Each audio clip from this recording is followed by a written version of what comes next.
அடுத்து R U T Q A H ஆக மாறும். இதான் வந்து முதலாவது எக்ஸாம்பிள் டைப்பாக இருக்கும். உங்களுக்கு விளங்கி இருக்கும். விளங்க வீடியோ பாருங்க. நான் குயிக்காக தான் சொல்லுவேன். இரண்டாவது எழுத்தாக இந்த இரகசிய குறியீடு மாறி இந்த ஐடியாவும் முதலாவது எடுத்துக்கொள்ளும். இந்த கேள்விக்கு மைக்கு செய்யறதுக்கு ஐடியாவை எடுத்து வச்சுக்கொள்ளுங்க. இரகசிய குறியீடுகள் தலைப்புல இன்னைக்கு வந்து 3வது வீடியோ பார்க்க போறோம். 3வது வீடியோவில் பிளஸ் இரகசிய குறியீடுகள் எழுத்துக்கள் என்பருமானம் இந்த 3 தலைங்க இன்றைக்கு பார்க்க போறோம். இதற்கு முதல் வீடியோ நீங்க பார்க்கலன்னா கண்டிப்பா அதை போய் பார்த்துட்டு வாங்க. அப்பதான் உங்களுக்கு பேசிக் ஐடியாவை ஒன்று கிடைக்கும். வினாக்கள் நோக்கி வந்து ஐக்கிய விளங்குபடுத்திட்டு வாரம். அந்த வகையில 3வது வீடியோ தலைப்புல இரகசிய மொழியில் எழுதுது. இரகசிய மொழியில் எழுதுதுன்னா நமக்கு ஏபிசிடி வந்து 26 எழுத்துக்களும் ஓர்டருக்கு தெரியணும். அதை நம்ம தெரியலன்னா கண்டிப்பா பாடம் வாங்கி வச்சுக்கொள்ளணும்.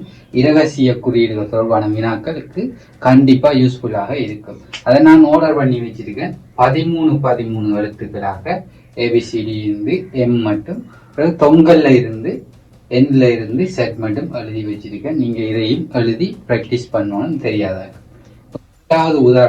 இரண்டாவது உதாரணத்தை பார்க்கலாம்.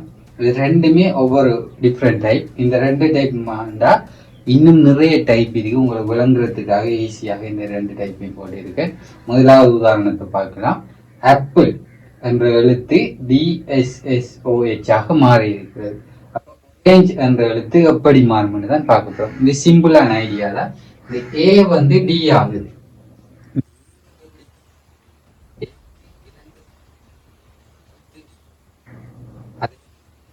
P என்றது P இந்த இருக்கு. P 3வது எழுத்து 1 2 3வது எழுத்து S. 3வது எழுத்தாக இந்த இரகசிய குறியீடு மாறிடு. இந்த ஐடியாவை முதலாவது எடுத்துக்கொள்ளும். இந்த கேள்விக்கு மைக்கு செய்யறதுக்கு ஐடியாவை எடுத்து வச்சு கொள்ளுங்க. ஆரஞ்சு எப்படி மாறும்? ஓ வந்துங்க ஓ இந்த இருக்குது. ஆகவே 1 2 3வது எழுத்து என்னது?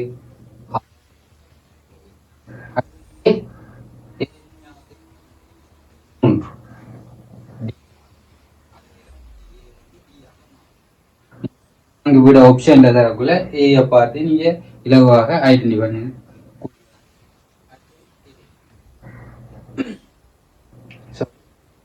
எடுத்துட்டோம். அடுத்தது 6 எடுக்கணும்.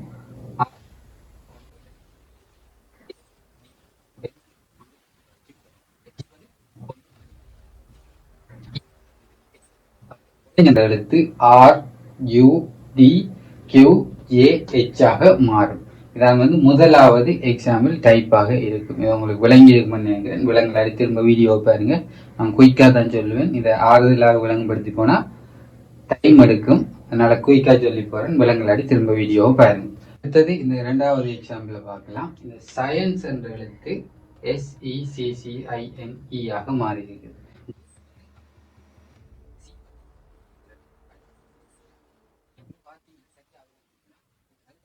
ஓர்டரை பயன்படுத்தி இந்த வினா செய்யல. ஒழுங்கமைச்சு இடம் மாறி மாறி போட்டு இந்த வினா செய்யப்படுது. நீங்க எப்படி அறிஞ்சு கொள்ளலாம்னா பிராக்டிஸ் பண்ணணும். பிராக்டிஸ் பண்ணாதான் இதை தெரிஞ்சு கொள்ளலாம். SCIENCE இதுக்கான ஐடியாவை நான் சொல்லி தரேன் பாருங்க. SCIENCE ஆகவே இந்த தொங்கல் இருக்கிற 2 எழுத்தும் முதலாவதாக எழுதப்பட்டிருக்கு.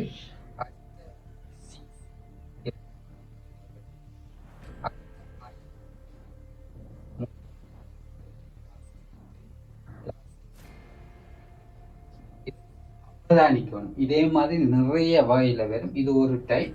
நீங்க அவதானிச்சாதான் கண்டிப்பா செய்ய இயலும். இந்த டைப் வந்து உதாரணத்துக்கு தரேன். அடுத்த ஒரு கேள்வி போடுறேன். கண்டிப்பா செஞ்சு விட போடுங்க. கேள்விக்கு பிறகு அடுத்த டைப் எண்கள் பிளஸ் இரகசிய குறியீடுகளை பார்க்கலாம். எண்கள ஓர்டர்ல இந்த இரகசிய குறியீடுகள் இருக்காது. அவங்க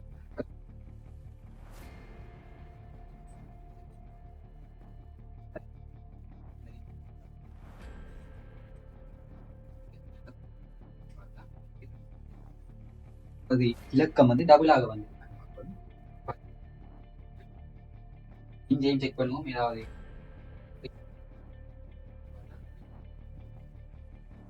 ஒரு முடிவுக்கு வரலாம். 2 4 6 7 8 என்ற இலக்கங்கள் DEFGH அது வந்திருக்கு. இதுல டபுளா வந்திருக்குதா? என்ன செய்யணும், அடுத்ததாக இரண்டையும் ஒப்பிடும். இதுக்குள்ள வார இலக்கமும் இதுக்குள்ள வார இலக்கமும் எது சமனாக இருக்கு, எந்த இலக்கம் ரிப்பீட்டாக வந்திருக்குன்னு பார்த்தா இரண்டு இருக்கான்னு பார்த்தா இரண்டு இருக்கிறோம்.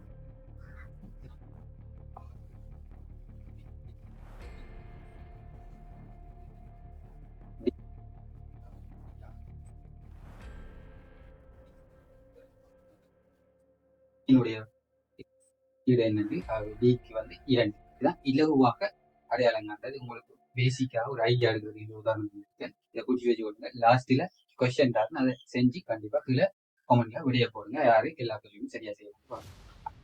எழுத்துக்கள் பிளஸ் எண் பெருமானம். எழுத்துக்களை தந்து அதனுடைய எண் பெருமானம் தருவாங்க. இந்த எண் பெருமானத்தினுடைய விளக்கம் என்னன்னா, இதனுடைய கூட்டுத்தொகை. புக் என்ற எழுத்தினுடைய கூட்டுத்தொகை பி பிளஸ் ஓ பிளஸ் ஓ பிளஸ்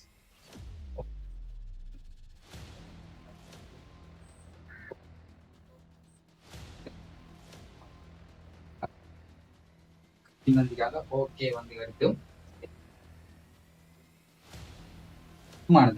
இதுல ஈஸியாக அதே மெத்தட் தான். ஏதாவது டபுளா வந்துருக்கான்னு பார்க்கணும்.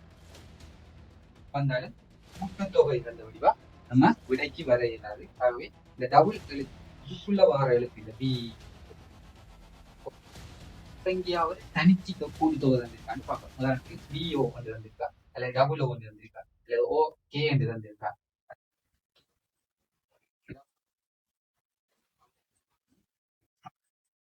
ஓம் கேயினுடைய கூட்டுத்தொகை தந்திருக்காங்க. ஓம் கேயினுடைய கூட்டுத்தொகை தந்திருக்காங்க. அப்ப இதுல இருந்து ஒரு ஐடியாவை எடுக்கலாம். ஓம் கேயின் கூட்டுத்தொகை வந்து 8.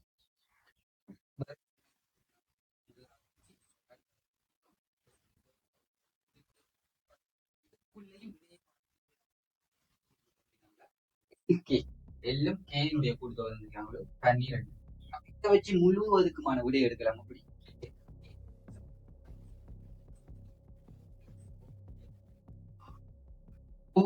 எத்தனையாக இருக்கும்? ஓவுண்டா ரெண்டுமே சமனான வருமதி தான் இருக்கும். அப்ப ஓவுக்கு வந்து 3 கொடுக்கும். 3 கொடுத்தீங்கன்னா இது 3 இது 3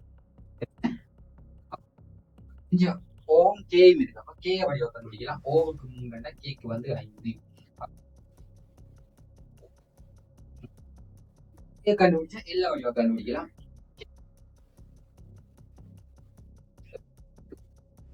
ஒரு ஐடியா எடுத்தீங்கன்னா ஒவ்வொரு இலக்கும் தானா ஆட்டோமேட்டிக்கா வரும். ஒற்றை இலக்கு கண்டுபிடிச்சீங்கன்னா அதனுடைய தொடர்ச்சியாக வந்து எல்லா எழுத்துக்களுடைய பெருமானத்தையும் கண்டுபிடிக்கக்கூடியதாக இருக்கு. இது பேசிக்கா ஒரு ஐடியாவுக்கு உங்களுக்கு நினைக்கிறேன். விலங்குலாட்டி ஒவ்வொரு பாட்டையும் பார்த்து ஐடியாவை எடுத்து வச்சுக்கோங்க. இப்படி இப்படிதான் வரும். ஐடியா தான் நமக்கு முக்கியம்.